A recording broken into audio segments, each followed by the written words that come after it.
Welcome to Grafted in Him to another episode of Times of Restoration.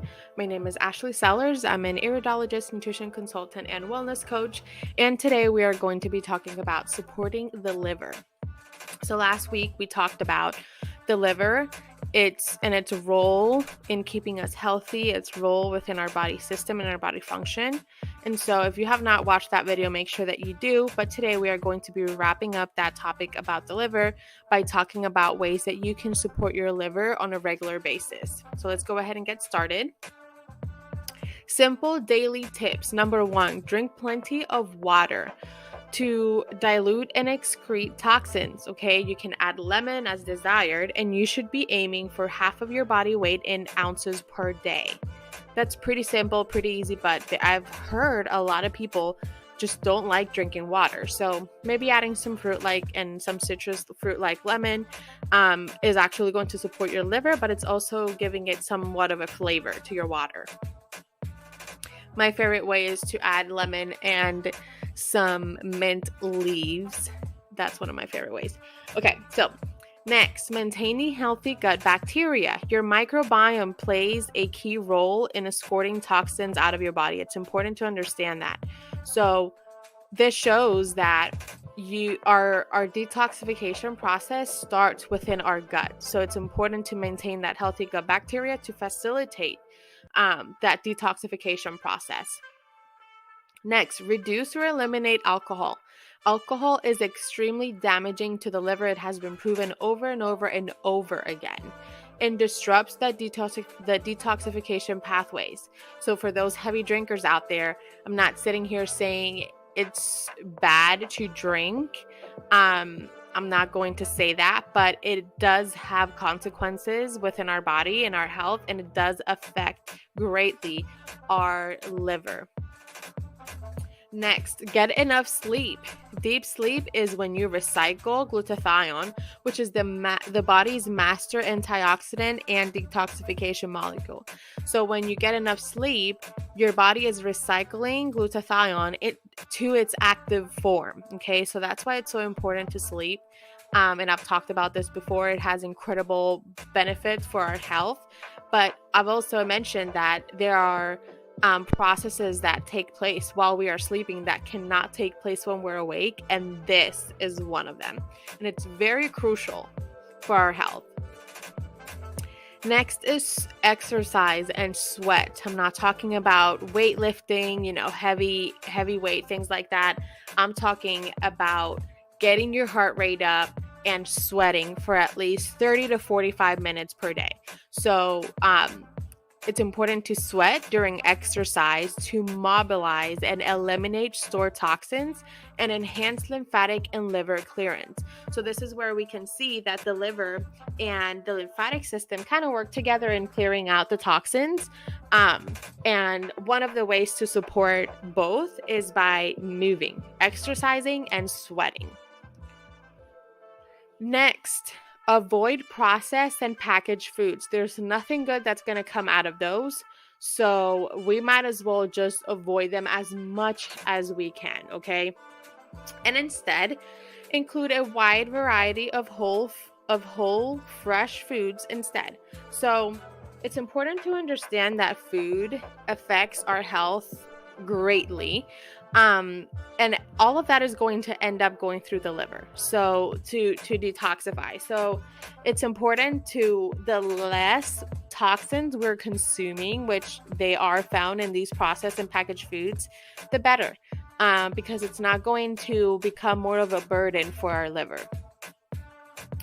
Avoid conventional animal products. Avoid conventional animal products, such as that lunch meat that a lot of people love because it's easy, it's convenient, it's quick for lunches and, anything else.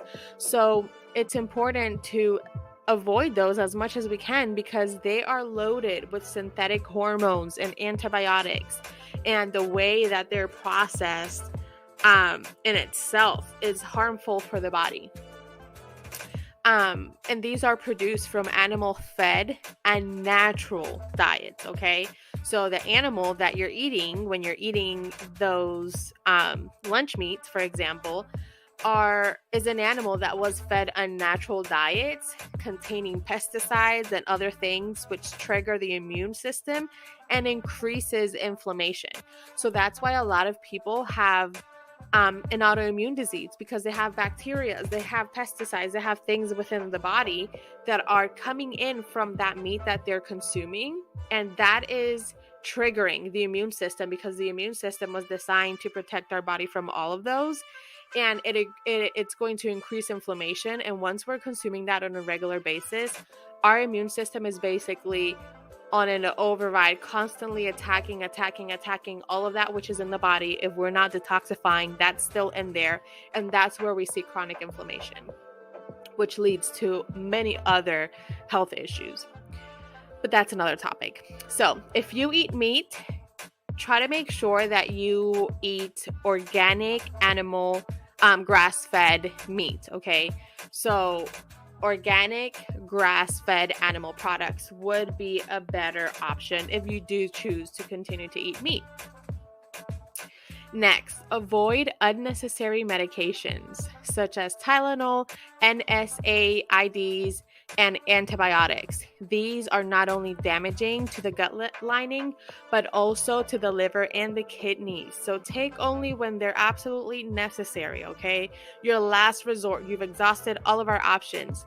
But there are other herbs and other options that are going to help you with pain and things like that, which is what, and infections, to fight infections and bacteria, which is what these antibiotics and Tylenol and things like that are used for. So make sure you try to look for other options that are more healthy for the body instead of immediately going to those. Next is avoid food intolerances and sensitivities.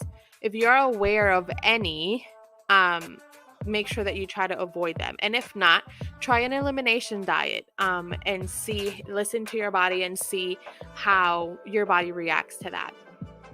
Now, common sensitivities include gluten and cow's dairy, because for many, they create inflammation in the gut, which can impair detoxification. Like we said at the beginning, the gut is crucial for our detoxification system. It kind of starts there. So we need to make sure that we're keeping our gut very healthy. So make sure that if you are sensitive or have an intolerance to dairy, to gluten, these actually produce a high amount of mucus within our body, which leads to inflammation. So it will be beneficial at the end of the day, not just to avoid those sensitivity issues, but also within your health. It is going to help you stay healthy if you do avoid those.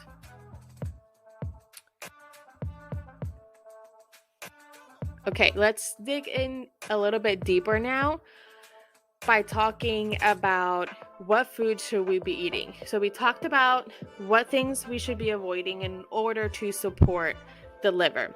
But now let's talk about what things we should be eating that are going to support and nourish and facilitate the job for our liver. So it's important to make sure that we're eating foods such as dark leafy greens, beets, spirulina, chlorella, kelp, citrus, broccoli, cabbage, sprouted lentils, and mung beans, dandelion greens, celery, and oats. All of these help to support and nourish the liver. So when we say nourish, it is actually nourishing the organ. It is giving the organ what it needs in order to regenerate itself and continue to work the way it should. Next, it's potassium-rich foods like sweet potatoes, bananas, beet greens, spinach, and molasses. All of these help to cleanse and clear the liver. So the foods that we talked about before, the potassium-rich foods, those are nourishing and supporting to the liver in itself. Now, these potassium-rich foods that I just mentioned are going to cleanse and clear the liver, which means they're going to help and facilitate the liver do its job, which is to clear and cleanse the body, okay? So it is going to support the detoxification system. And this can be easily consumed by adding a salad or steamed greens to every meal when possible. I normally have my clients eat something light for lunch, but then something heavier for dinner, and they always, their plates always include those vegetables and greens. Next is cruciferous veggies such as broccoli, cauliflower, kale, cabbage. All of these support both phase 1 and phase 2 of liver detoxification pathways. They also contain a phytonutrient that specifically helps to eliminate excess estrogen. And I want to talk about that a little, quickly. For us women that have issues with PCOS, endometriosis, infertility, things that conditions that the root driving force of those conditions is excess estrogen. This is incredibly crucial for our health when it comes to that, because it is going to supporting phase 1 and phase 2 of the liver detoxification pathways, is going to support our detoxification system. And then these foods that are high in phytonutrients are going to specifically help to eliminate all of that excess estrogen, okay? So it is going to be actually working with those root causes of those incredibly bad diseases that so many women are struggling with nowadays, and they are trying to find solution and trying to find answers, and the medical world is just not giving it to them because they do not understand that, and they're just so deep into the system and how they're trained that they are not going to tell people this because that's just not business for them. That's just how it is. But that is a fact. Next is garlic and onions. These contain high amounts of sulfur, which supports many phases of detoxification, okay? And then other liver supportive foods include citrus fruits like oranges, tangerines, lemons, and their peels, dill seeds, ginger, which is one of my favorites, and turmeric, and rosemary. It is also important to eat plenty of high fiber foods to support elimination. Fresh vegetables, fruits, seeds, legumes, and whole grains are great options that are very high in fiber. And these are going to, a high fiber diet is going to support elimination in our body, but it's also, if you're struggling with insulin sensitivity or diabetes, a high fiber diet will also help with balancing your insulin, your blood sugar, because, and we're going to talk about this later on, the liver, which people don't talk about this, again, the medical world does not talk about this, the liver highly influences your diabetes and your insulin sensitivity. So that's why detoxification of your liver is so crucial, okay? Listen to me, please. It is so crucial. And these are simple things that I'm giving you, I'm sharing with you, that you can start doing on a daily basis to support your liver. And if you're struggling with diabetes or insulin sensitivity, you're going to see incredible improvement within your health and your insulin sensitivity and your blood sugar.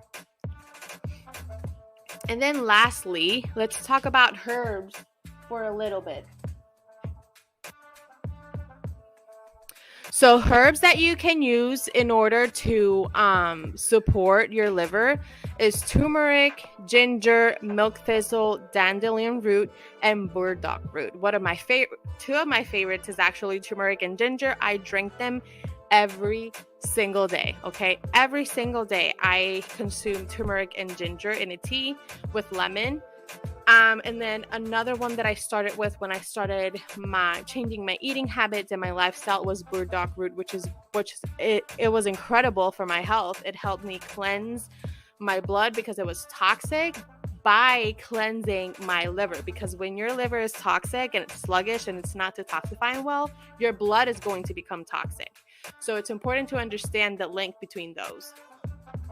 So herbs are powerful antidote for supporting liver strength and functionality. Okay, most of the herbs that support the liver are very bitter, as this activates the liver to create bile and clear out old waste. So your liver needs to create bile in order to help eliminate all those toxins out of your liver, out of your bloodstream. And the best way to do it is by consuming those foods that we just talked about, but also these herbs are key because they're very bitter, and that is going to activate the liver to create its bile and clear out old waste. So herbs, like we said, such as turmeric, ginger, milk thistle, dandelion root, and burdock root are all great options for clearing and healing the liver and restoring the liver function. You can incorporate them into recipes on a daily basis or take as herbal bitters before meals, or even tea. You can drink this in tea. So that is all I have for you today. Thank you for tuning in and spending time here with me, educating yourself and taking your health seriously. You can find me on Twitter, Instagram, or Facebook at A Restoring Life. Or if you have any questions, concerns, comments, you can put them in the comments, or you can email me to arestoringlife@gmail.com if you want to set up a consultation with me in order to work more directly with your health concerns. You can email me at arestoringlife@gmail.com or message me on Facebook, Instagram, or Twitter, and I'll be able to send you more information on how you can schedule an appointment with me.